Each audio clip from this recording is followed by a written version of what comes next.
ഇന്ന് നമുക്ക് നമ്മുടെ വീട്ടിൽ എപ്പോഴും ഉണ്ടാവുന്ന ഇൻഗ്രീഡിയൻസ് വെച്ചിട്ട് വളരെ എളുപ്പത്തിൽ പെട്ടെന്ന് തന്നെ നമുക്ക് നല്ല ടേസ്റ്റി ആയിട്ടുള്ള ഒരു സ്നാക്ക് തയ്യാറാക്കാം. അപ്പോൾ ഇതെങ്ങനെയാണ് ഉണ്ടാക്കുന്നത് നോക്കാം. ഇതിനു വേണ്ടി നമുക്ക് ആദ്യം ഒരു 1/4 കപ്പ് തൈര് വേണം. ഞാനിവിടെ നല്ല പുളിയില്ലാത്ത കട്ടി തൈരാണ് എടുത്തിട്ടുള്ളത്. നിങ്ങളുടെ അടുത്തുള്ള തൈര് പുളിയുള്ളതാണെന്നുണ്ടെങ്കിൽ ഒരു 2 ടേബിൾ സ്പൂൺ തൈര് എടുത്തിട്ട് അതിൽ കുറച്ച് വെള്ളം ചേർത്ത് ഒന്ന് മിക്സ് ചെയ്തിട്ട് ഒരു 1/4 കപ്പാക്കി ഒഴിച്ചു കൊടുത്താൽ മതി. ഇനി നമുക്കിതിലേക്ക് മധുരത്തിന് ആവശ്യമായിട്ടുള്ള പഞ്ചസാര ചേർത്ത് കൊടുക്കാം. ഞാനിവിടെ ഒരു 1/2 കപ്പ് പഞ്ചസാരയാണ് എടുത്തിട്ടുള്ളത്. ഇനി ഇതിലേക്ക് ചേർക്കുന്നത് ഏലക്കാപ്പൊടിയാണ്. ഞാനിതിലേക്ക് ഒരു 1/4 ടീസ്പൂൺ ഏലക്കാപ്പൊടി കൂടി ചേർത്തിട്ടുണ്ട്.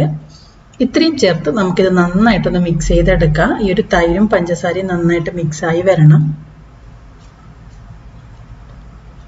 അപ്പം ഞാനിവിടെ തൈരും പഞ്ചസാരയും നന്നായിട്ട് മിക്സ് ചെയ്തെടുത്തിട്ടുണ്ട്.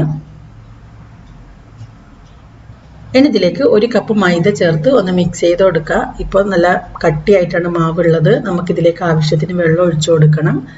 ആദ്യം ഒന്ന് ഇത് മിക്സ് ചെയ്തതിന് ശേഷം നമുക്ക് ആവശ്യത്തിന് വെള്ളം ഒഴിച്ചു കൊടുക്കാം. ഞാനിവിടെ ഒരു 1/4 കപ്പ് വെള്ളം എടുത്തിട്ടുണ്ട്. ഇത് നമുക്ക് കുറച്ചായിട്ട് ഒഴിച്ചൊന്ന് മിക്സ് ചെയ്തെടുക്കാം. വെള്ളം ഒഴിക്കുന്ന സമയത്ത് ഒരു കാര്യം പ്രത്യേകം ശ്രദ്ധിക്കുക, ഒന്നിച്ചൊഴിക്കരുത്. ഒന്നിച്ചൊഴിച്ചിട്ടുണ്ടെങ്കിൽ നമ്മുടെ മാവ് ഒരുപാട് ലൂസായി പോകും. അപ്പോൾ നോക്കിയിട്ട് കുറച്ചായിട്ട് ഒഴിച്ചാൽ മതി. നമുക്ക് കുറച്ചൊരു കട്ടിയുള്ളൊരു മാവാണ് വേണ്ടത്. അപ്പോൾ അതുകൊണ്ട് വെള്ളം ഒഴിക്കുന്ന സമയത്ത് കുറച്ചായിട്ട് ഒഴിച്ചു കൊടുക്കാം. ഈ ഒരു വെള്ളം ഒഴിച്ചതിന് ശേഷം മാവ് നന്നായിട്ട് മിക്സ് ചെയ്തെടുക്കുക. ഒട്ടും തന്നെ കട്ടയില്ലാത്ത വിധത്തിൽ നന്നായിട്ട് മിക്സ് ചെയ്ത് കൊടുക്കുക. ഇങ്ങനെ മിക്സ് ചെയ്യുന്ന സമയത്ത് മാവ് കുറച്ച് ലൂസായിട്ടുണ്ടെങ്കിൽ വീണ്ടും കുറച്ചുകൂടി മൈദ ചേർത്തിട്ട് ഒന്ന് കട്ടിയാക്കി എടുക്കാം. ഇപ്പം നമ്മുടെ മാവ് ഇവിടെ റെഡി ആയിട്ടുണ്ട്. ഇതുപോലെ നല്ല കട്ടിയുള്ളൊരു മാവാണ് നമുക്ക് വേണ്ടത്. ലൂസാവാതെ പ്രത്യേകം ശ്രദ്ധിക്കാം. ഇനി ഇതിലേക്ക് നമുക്ക് ആവശ്യത്തിന് ഉപ്പ് ചേർത്ത് കൊടുക്കാം. ഇനി ഇതിലേക്ക് ചേർക്കുന്നത് ബേക്കിംഗ് സോഡയാണ്. ഒരു 1/2 ടീസ്പൂൺ ബേക്കിംഗ് സോഡ കൂടി ഇതിലേക്ക് ചേർത്ത് കൊടുക്കാം. ഈ ഒരു ഉപ്പും ബേക്കിംഗ് സോഡയും ചേർത്ത് നന്നായിട്ടൊന്ന് മിക്സ് ചെയ്തെടുക്കാം. നമ്മുടെ മാവ് ഇതുപോലെ നമുക്ക് ഇങ്ങനെ കൈകൊണ്ട് എണ്ണയിലേക്ക് കോരിയിടാൻ പറ്റണം. ഈ രീതിയിൽ വേണം നമ്മൾ മാവ് തയ്യാറാക്കാൻ വേണ്ടിയിട്ട്. ഒരു കാര്യം പ്രത്യേകം ശ്രദ്ധിക്കുക, ഒരുപാട് ലൂസാവാൻ പാടില്ല.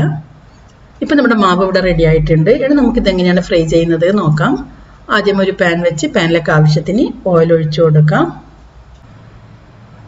എണ്ണ നന്നായി ചൂടായി വരുന്ന സമയത്ത് ഞാൻ ഇതുപോലെ കൈകൊണ്ട് മാവ് എണ്ണയിലേക്ക് ഇട്ട് കൊടുക്കുകയാണ് ചെയ്യുന്നത്. നിങ്ങൾക്ക് വേണമെങ്കിൽ സ്പൂൺ ഉപയോഗിച്ചിട്ട് ചെയ്യാം. എണ്ണ നന്നായി തിളച്ച് വരുന്ന സമയത്ത് തീ ഒന്ന് കുറച്ച് വെക്കുക. കാരണം ചെറിയ തീയിൽ വേണം നമ്മളിത് ഫ്രൈ ചെയ്തെടുക്കാൻ വേണ്ടിയിട്ട്. തീ കൂട്ടി വെച്ചിട്ട് ഫ്രൈ ചെയ്തിട്ടുണ്ടെങ്കിൽ ഇത് പെട്ടെന്ന് തന്നെ കളർ മാറി പൊങ്ങി വരും. പക്ഷേ ഇതിൻ്റെ ഉൾഭാഗം വെന്ത് വരില്ല. അതുകൊണ്ട് തന്നെ തീ കുറച്ച് വെച്ചിട്ട് നന്നായിട്ട് കളറെല്ലാം മാറി വരുന്നത് വരെ ഫ്രൈ ചെയ്തെടുക്കണം. ഈ ഒരു കാര്യം പ്രത്യേകം ശ്രദ്ധിക്കുക. തീ കൂട്ടി വെച്ചിട്ടുണ്ടെങ്കിൽ ഇതിൻ്റെ ഉൾഭാഗം വെന്ത് വരാതെ കളർ മാറി പൊങ്ങി വരികയാണ് ചെയ്യുക. അപ്പം നമുക്ക് ചെറിയ തീയിൽ ഇതിന് നന്നായിട്ട് കളർ മാറി വരുന്നത് വരെ ഫ്രൈ ചെയ്തെടുക്കാം.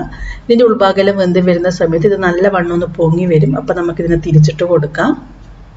അപ്പം ഇതുപോലെ 2 ഭാഗം കളർ മാറി വരുന്നത് വരെ ഫ്രൈ ചെയ്തെടുക്കാം. ഇതുപോലെ നമുക്ക് മുഴുവനും ഫ്രൈ ചെയ്തെടുക്കാം. ഇപ്പം കളറെല്ലാം മാറി വന്നിട്ടുണ്ട്. ഇനി നമുക്കിത് പാനിൽ നിന്ന് മാറ്റാം. അപ്പോൾ തീർച്ചയായും നിങ്ങളെല്ലാവരും ഇത് ട്രൈ ചെയ്ത് നോക്കണം. വളരെ എളുപ്പമാണ്, നല്ല ടേസ്റ്റാണ്. അപ്പോൾ തീർച്ചയായും നിങ്ങളെല്ലാവരും ട്രൈ ചെയ്ത് നോക്കിയിട്ട് ഇതിൻ്റെ ഫീഡ്ബാക്ക് അറിയിക്കാം.